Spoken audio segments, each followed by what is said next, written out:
Joining me today is Michael Moon and Laura Nashman. Let's just go a little bit to give a background on this. Do you believe, and I obviously I know the answer, but this idea of music and healing? Music affects us in so many ways, and people often mistake healing music for relaxation music. All music can be healing depending on who you are and whatever time. But in the terms of this particular idea of sleep and relaxation, then becomes a whole genre of music that is helping you unwind. And it can be as simple as just music that slows you down. And underneath that can be many different technologies that can be added to that to enhance that even more. Your work has now, your compilation of work, has now been integrated with Hemi-Sync technology, which we'll be speaking to with one of their engineers, Patrick Mooney, talking about how you've taken this body of work and now morphed it into this thing called Dreamland and using Hemi-Sync technology, which sleep institutes understand, especially the Hemi-Sync people, and now it's really helping the brain get to a better state quicker. Laura? It is. Actually, the Hemi-Sync technology is a wonderful one because what they do is they add to music binaural beats. It's a fancy word for working with the brain hemisphere, and when we speak to Patrick later, he'll be able to explain it way better than I. What has been used with the Dreamland tracks that Michael and I have created with flutes, vibraphone, wind chimes to create a beautiful ambiance for sleep is binaural beats that induce the state of delta, which is the ultimate. Is it binaural beats or neural? Neural, spelled A-U-R-A-L. Okay. My name kind of backwards, Laura, okay. Oral. Yeah. The binaural beats are geared at and engineered at a pulsation rate where it gives one who's listening a very deep induction into delta. And in fact, on the title of the CD, on the front cover, it says, "Do not listen to while driving." Before we go any further, Patrick Mooney joins us from down in the States, the people that you partnered with Hemi-Sync. And so he is the engineer down there that helped put all this together. Patrick, thanks for taking the time to join us tonight. The Hemi-Sync, we're trying to do our best to explain what you did. Can you help me? Can you help us understand what happened? You took this body of music, you added some technology to it. What did you do to it, and more importantly, how does it help the body? Well, just to be perfectly clear and not to steal anybody else's thunder, my co-audio engineer Kevin Cowan actually did the work on Dreamland. But you know, I'll be happy to comment on Hemi-Sync and what it is. Hemi-Sync stands for, obviously, it's short for hemispheric synchronization.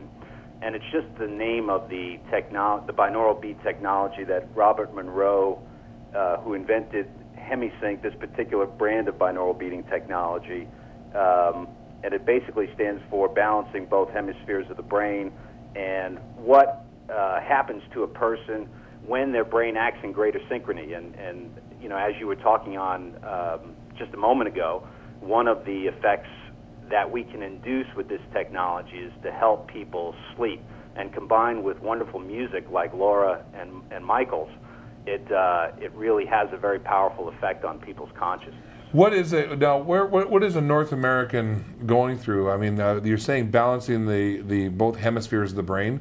That would be implying that we need some balancing. Is it most because we're so left brain in North America, or right brain, that we're not balancing well, and we need something to help us? What have you been finding? I wouldn't say so much North America as much as it is Western civilization. Okay. Western civilization is heavily concentrated in the left hemisphere of the brain. Science comes from the Western culture. Not that there isn't science in the Eastern culture, but our tendency to objectify, to quantify, to break things down into their smallest components. These are tendencies and skills which our civilization highly prizes. But at the same time, it comes at a great price. We learn to shut off the things that science can't prove, the intangible qualities of our lives, and they become less valued except in the artistic arena, where they're highly valued and highly prized. And so what we want to do is we want to give people the capability to tap into the creative artist's mind, the spiritual self, or the higher mind, or the fuller potential, by giving people the taste of what whole brain synchrony kind of feels like.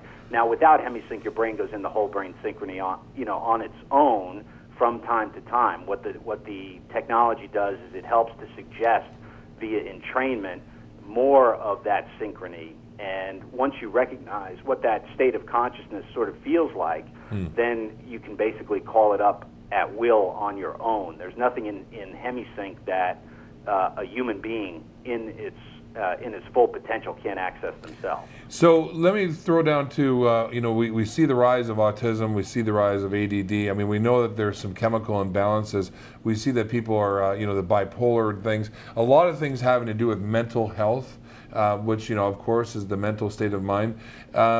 Is there any correlation between that? Because the Monroe Institute was, I think, I don't know if it's still, is it still the world's leader in the sleep, in study of sleep and behaviors of such, because I've read about Monroe Institute before, and of course you refer to it even on your website. But obviously autism, ADD, ADHD, these are functions of the brain that are starting to have issues. Is hemisphere synchronicity or synchronization helping sort of to break that down? Well, we could say with ADD, ADHD, yes. There are a lot of people who have been using Hemi-Sync as the awareness of that condition has grown in the last 15, 20 years. A lot of people have turned to Hemi-Sync and have found fairly good results using it as a tool for focus and concentration. In terms of autism, I think that's a more severe condition, but I think that there is a growing interest in finding out what Hemi-Sync can do in those conditions. Right now, we don't know. I would say that there's not a lot of studies that can say what Hemi-Sync can do for autism. Now, before we let you go, just one quick question. So this idea, what is it doing? Because, here you're talking about people say, I don't want anybody messing with my brain. And of course, some people say you could use it. But the point of the matter is that what's happening? Are we tapping? Are we playing knock knock ginger on both sides of the brain to try and get the brain to wake up? Like, is there an intrusion? Are you sending a signal? Are you sending in, special forces? What are you doing? Well, that's a very, very, very good question. And Robert Monroe always felt like the science behind Hemi-Sync was very important. And the reason why is because he wants to let you know that, what we're doing here is we're not creating a belief system. We're not creating any hocus-pocus magic.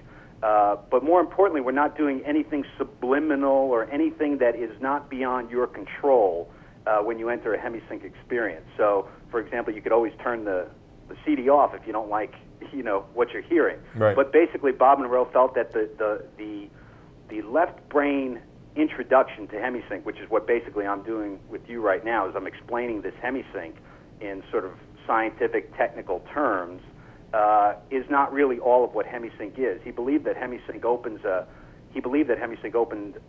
gateway to our highest human potential, and some of that we can't describe with scientific language. But there are enough scientists and doctors and medical professionals that are noticing the impacts, and they're documenting the impacts as work, right? Well, I would say so. We've been around for 50 years, yeah. And we plan to be around another 50 years, and the reason why I think we've held the test of time is because we do work with people who are trying to validate what it is going on. Not only, not only are these audio mixing engineering principles going into every recording, but we do work with scientists, we do work with researchers in trying to understand where the brain is going and what's really happening. But even if we do all that, remember Bob Monroe said that there's a greater, mystery, because it's each individual that's being transformed. Correct. And what transforms a particular individual, science would love to put a label on it and say this is it, but I think we are, as human beings, we're so much more complex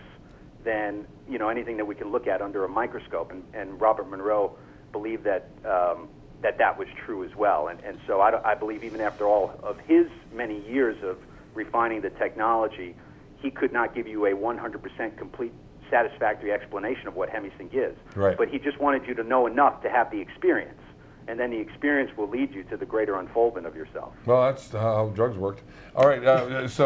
Anyways, I'm not going to say that. I think that this is important to try to see if you have no other things that are working. Why not try and put both halves of your brain together? I mean, and see if you can find better focus. Very interesting. I'm going to follow up on the focus part.